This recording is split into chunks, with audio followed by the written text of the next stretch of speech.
યોગીજી મહારાજની જય. શ્રી પ્રમુખ સ્વામી મહારાજની જય. શ્રીમાન સ્વામી મહારાજની જય. શ્રીમદ ભગવદ્ ગીતામાં યોગની વ્યાખ્યા એક કરી છે. સમત્વમ યોગ ઉચ્યતે.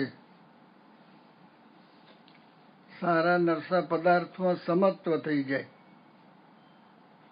પણ સ્વામિનારાયણ ભગવાન એક સ્ટેપ આગળ ગયા છે. આવી વાત બીજા કોઈ ગ્રંથોમાં હશે કે કેમ મને ખબર નથી, સંશોધન કરવું પડે. પણ સ્વામિનારાયણ ભગવાને એક વાત કરી છે પંચારના પહેલા વચનામૃતમાં કે અતિશય રમણીય પંચ વિષય. રમણીય પંચ વિષય નહીં, અતિશય રમણીય પંચ વિષય. એ અતિશય ઉતરતા જે પંચ વિષય એથી ઉતરતા થઈ જાય એવી કઈ સમજણ છે? આ વાત કેવી કરી? યોગીજી મહારાજ આવી વાત કરતા. અમે બધા યુવકમાં હતા અને ગઢડામાં બધા યુવકોને બેસાડી અને યોગીજી મહારાજે વાત કરી કે બે પંગત થઈ હોય. એક પંગતની અંદર અમને બધાને તમને બધાને બેસાડ્યા છે અને સામેની પંગતમાં બીજા બધા હરિભક્તોને બેઠા છે. વચમાં ખાલી પીરસનારને જવા આવવા માટેની જગ્યા છે. અને કે સામેની પંગતમાં દૂધપાક આવે. દૂધપાક હોય એટલે એકલો દૂધપાક ના હોય, બીજું ઘણું બધું હોય. અને અમને કે તમારી પતરામાં સૂકો રોટલો, તાજો રોટલો નહીં, સૂકો રોટલો અને ખાટી છાશ. આપણી તો છાશે ઘણી વાર દૂધપાક કરતા સારી હોય. સારંગપુરની છાશ છે ને, દૂધપાક પાછો પડી જાય. એટલે કે ખાટી છાશ આવે. જોગીજી મહારાજ અમને કે સંકલ્પ થાય, સંકલ્પ ના થવો જોઈએ. એક વખત અમે સારંગપુરની અંદર આ પ્રસંગ યાદ કર્યો તો પછી સંતો બોલ્યા કે સંકલ્પ ના થવો જોઈએ. જોગી મહારાજે કહ્યું તો કે બરાબર છે. એક સંત કે સંકલ્પ ન જ થાય, સિદ્ધિ મારામારી થાય, સંકલ્પની જરૂર નહીં. આપણે આ સત્સંગ કરીએ જ છીએ,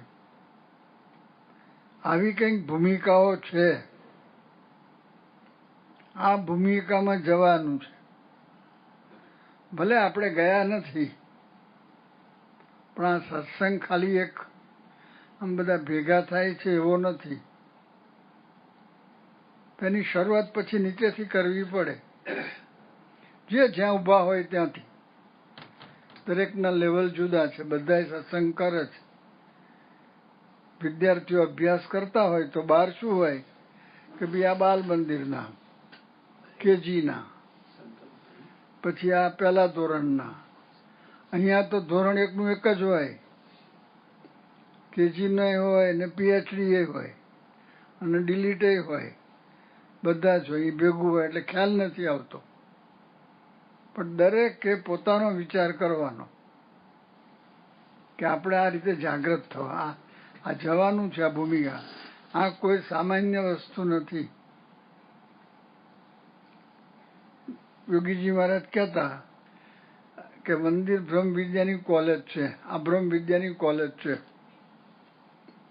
અને બ્રહ્મ વિદ્યા એટલે અધ્યાત્મ વિદ્યા, બીજો શબ્દ. અત્યારના બધા શિક્ષણકારો કહે છે એજ્યુકેશન ઓફ ધ હાર્ટ. તો જો ગુણાયતાન સ્વામીએ લખ્યું કે વિદ્યાઓ ઘણી છે પણ ભણવા જેવી એક બ્રહ્મ વિદ્યા છે. તો બીજું ભણીએ જ છે ખોટું છે? એ ખોટું નથી, પણ એ ભણીને આ ભણવાનું છે. જેમ 10 ધોરણ સુધી બધાને સરખું ભણવાનું, પછી લાઈનો બદલાય, એમ આ લોકની અંદર આવ્યા છે તો કોક નોકરી કરે છે, કોક વેપાર કરે છે, કોક ખેતી કરે છે, કોક મજૂરી કરે છે, તો જાત જાતનું બધું છે. બધાએ નિર્વાસનિક થવાનું છે. આપણા ખ્યાલમાં હોવું જોઈએ. અને અમુક કક્ષાએ આપણે થયા પણ છીએ, પણ છતાં હજુ ક્યાં ખામી છે, ક્યાં સુધારો કરવાનો છે, એ દરેકે જોવાનું કે બીજા વિચાર શાને માટે થાય છે. આમાં આગળ વધવું હોય તો આ બધા વિચાર કરવા પડે.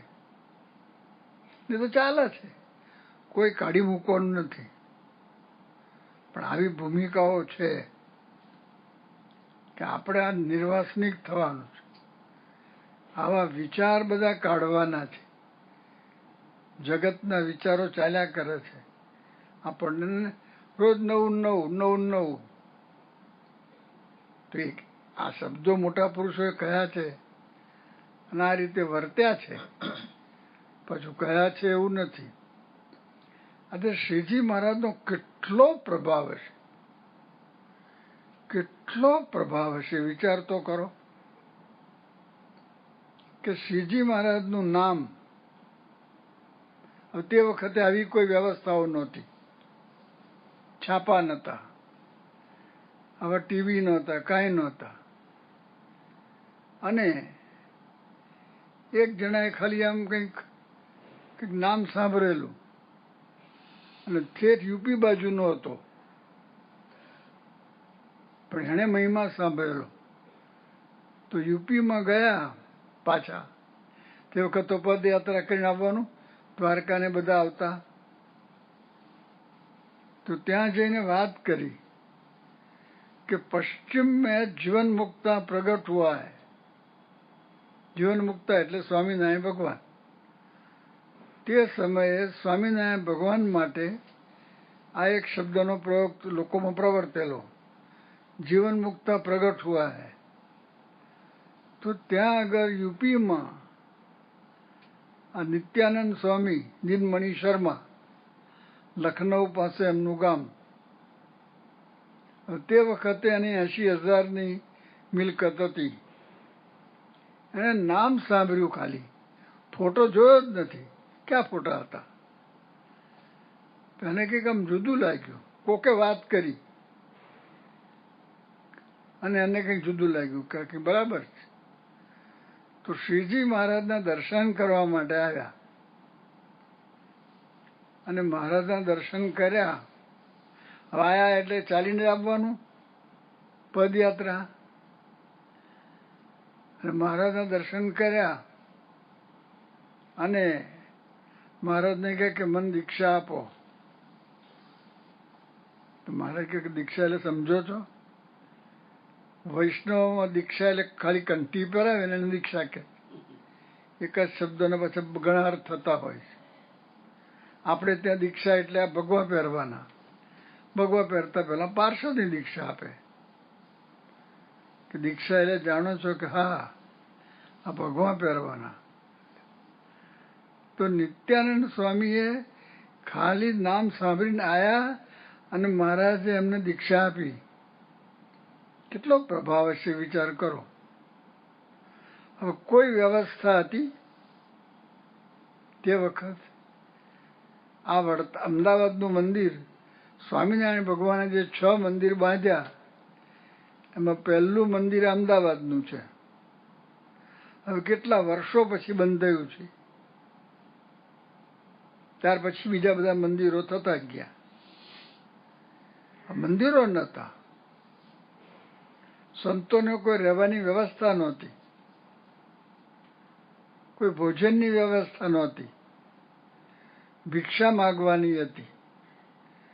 ગઢડામાં સંતો મહારાજનો સમાગમ કરવા માટે જાય તો ઉતારાની કોઈ વ્યવસ્થા જ નહોતી, ઉતારા વિભાગ જ નહીં.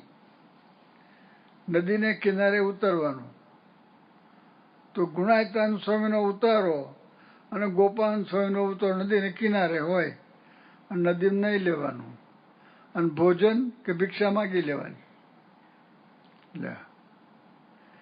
કેટલો મહિમા સમજાયો છે મહારાજના. કોઈ પણ ચરિત્ર પર આપણે વિચાર કરવો પડે શાંતિથી બેસીને. જેટલી વાર આપણે વિચાર કરીએ ને એટલી વાર કંઈક આમ કંઈક નવું લાગે. થોડાક આપણે માર્ગે ચાલવાનું, આપણે ચાલ્યા જ છીએ, પણ થોડાક વિશેષ. જરૂર વગર કોઈ પણ વસ્તુની ઈચ્છા થાય તરત વિચાર કરવો કે આ જરૂરિયાત છે કે મોજશોખ છે. પ્રશ્ન પૂછો કે કોઈને દેખાડવા માટે,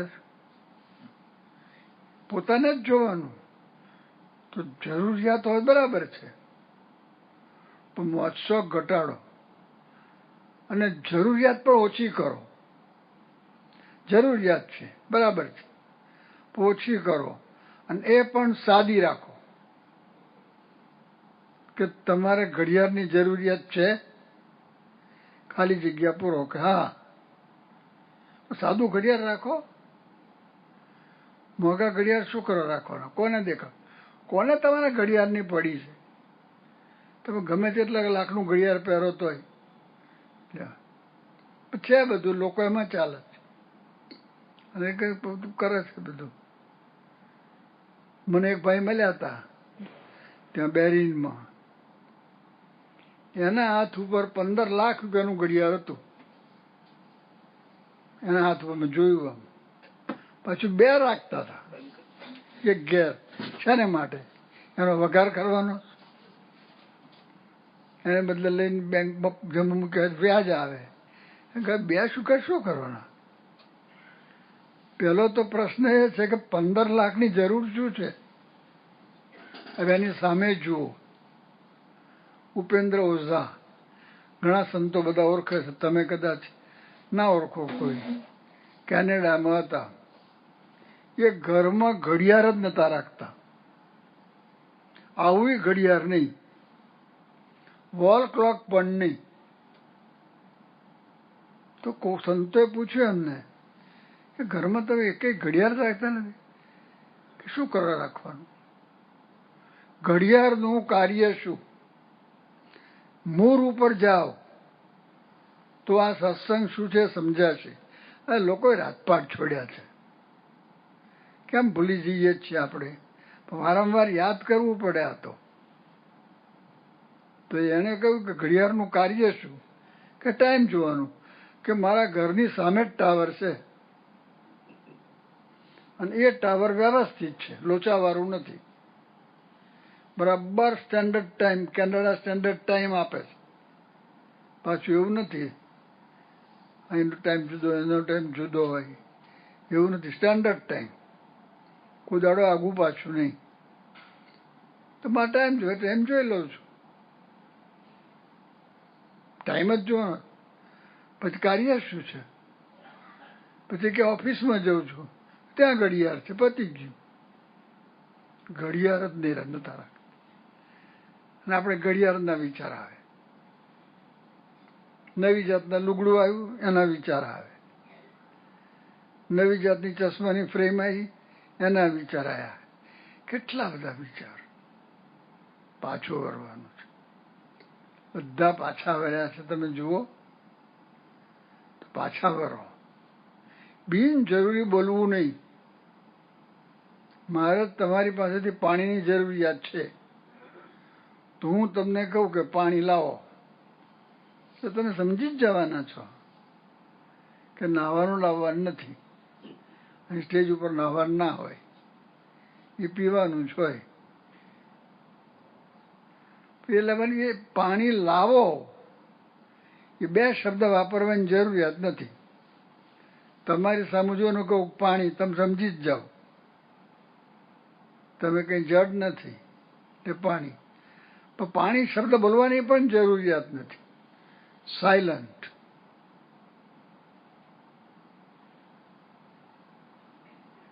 પેલા માજી હતા, આપણે પેલા સામાણી સાહેબ માનતા, શું નામ હે, આનંદમયમાં, એમની શિબિર થાય, કોઈ બિનજરૂરી વાત નહીં કરવાની, બસ એકદમ જરૂરી હોય કરવાની, અને ધીમા અવાજથી બોલવાનું જ નહીં, ખોટું હલનચલન નહીં કરવાનું. એવું જ મહર્ષિ અરવિંદના આશ્રમમાં છે. તમે કદાચ કોઈ પોંડિચેરી ગયો હતો, હું ગયો હતો, અને અમે ત્યાં સહેજ વાત કરતા હતા ને સહેજ અવાજ થયો ને ભાઈ આયા, એકદમ ધીમેથી કે બોલવાનું નહીં, શાંતિ. કદાચ બોલવું પડે પણ ધીમા અવાજથી, બીજાને ડિસ્ટર્બ ના થવું જોઈએ. એવું બધામાં છે. કેટલાક લોકો મૌન રાખતા હોય છે, અમુક દિવસે, અમુક અઠવાડિયે એક વાર મૌન જ, બસ મૌનથી જ બધું કરે. તો બધું શીખવાનું છે. વાણીનું મૌન, પછી આંખ, બિનજરૂરી પદાર્થ જોવાના જ નહીં. શું શિવલાલ શેઠ હશે, વિચાર તો કરો. ગુણાયતાન સ્વામી અક્ષરો હતા કે નહીં એ કદાચ બીજી રીતે સાબિત કરવાની વાત જવા દો, પણ શું ગુણાયતાન સ્વામીનો પ્રભાવ હશે, વિચાર તો કરો. વિચાર કરવો પડે. શિવલાલ શેઠ યુવાન છે, લાખોપતિ છે, સામાન્ય નથી, અને જમવા બેઠા હતા, અને એમના ત્યાં કંસાર બનાવ્યો હતો, અને એમના સારી આવેલા, એટલે એમણે ઘી પીરસ્યું. હવે એને પ્રેમ આવી ગયો, એટલે એણે કંઈક એક ચમચી, 2 ચમચી નાખો ને 5 ચમચી નાખી દીધી. શિવલાલ શેઠને થયું કે આટલી બધું ઘી કોણ નાખે, એટલે ઉપર જોયું તો એમના સારી હતા.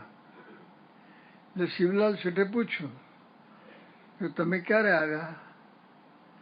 તો કે 6 મહિનાથી આવી છું, અને આ જ ઘરમાં રહું છું, અને રોજ તમને પીરસું છું. શિવલાલ શેઠને ખબર જ નથી. આ ચિંતનનો વિષય નથી. શું આપણે સત્સંગ કરીએ છીએ? અરે લાખોપતિ માણસ છે. બીજો પ્રસંગ શિવલાલ શેઠનો છે. શિવલાલ શેઠ ઘરથી દુકાને જાય તો વચમાં એક આખું મકાન બની ગયું.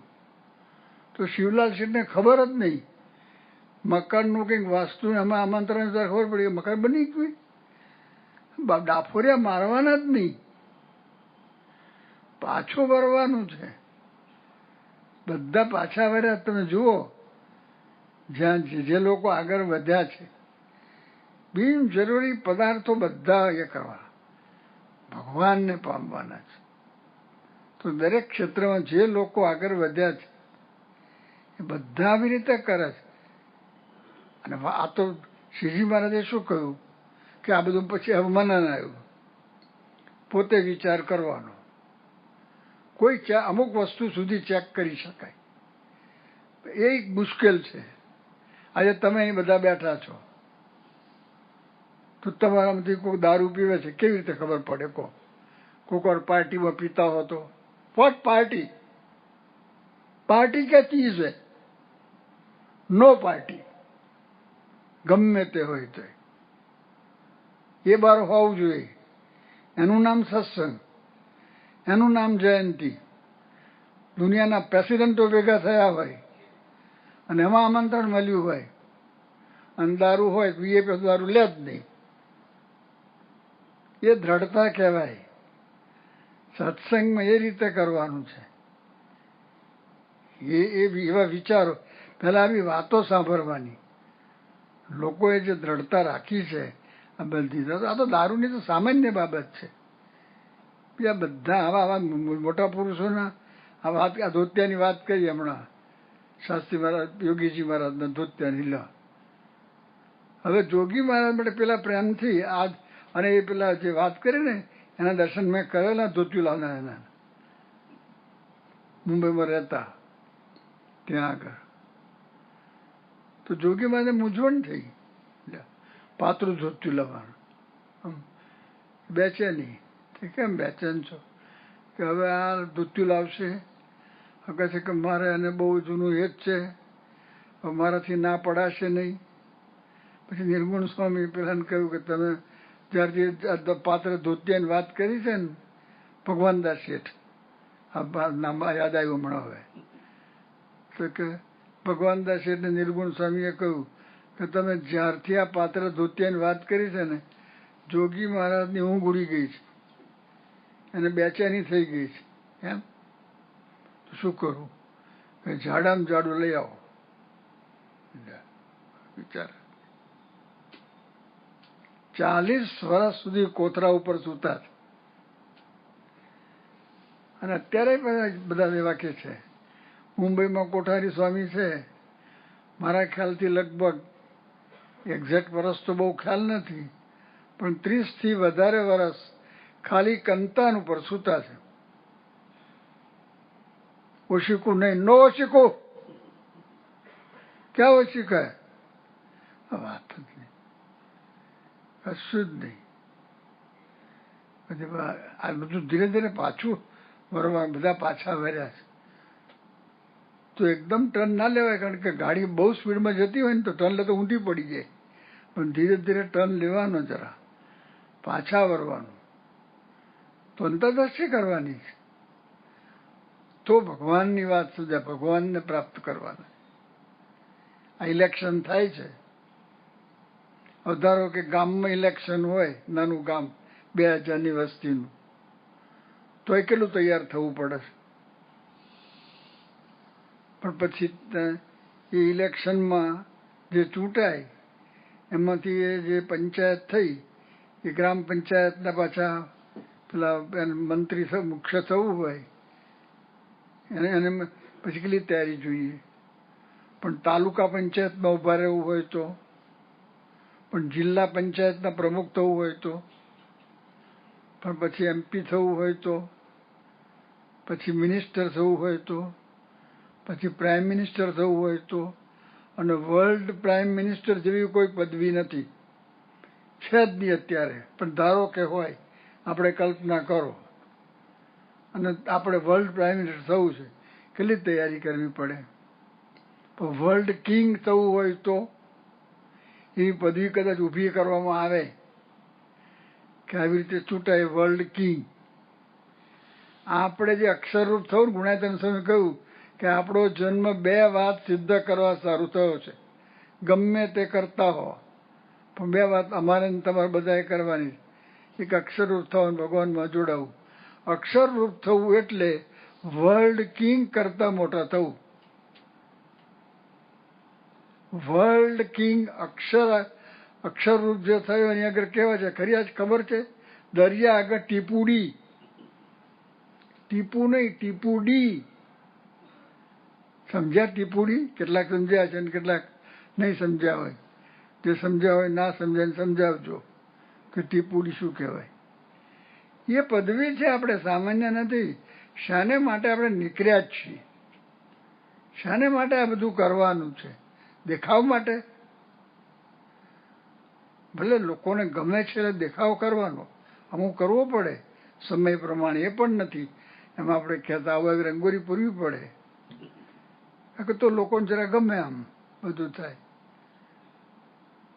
પણ એટલે કંઈ પૂરું થોડું થઈ જાય છે. રંગોળી જોઈ, પણ બધું ઘણું બધું કરવાનું છે, કાયમ કરવાનું છે. સાધના એ કોઈ એક દિવસનો વિષય નથી.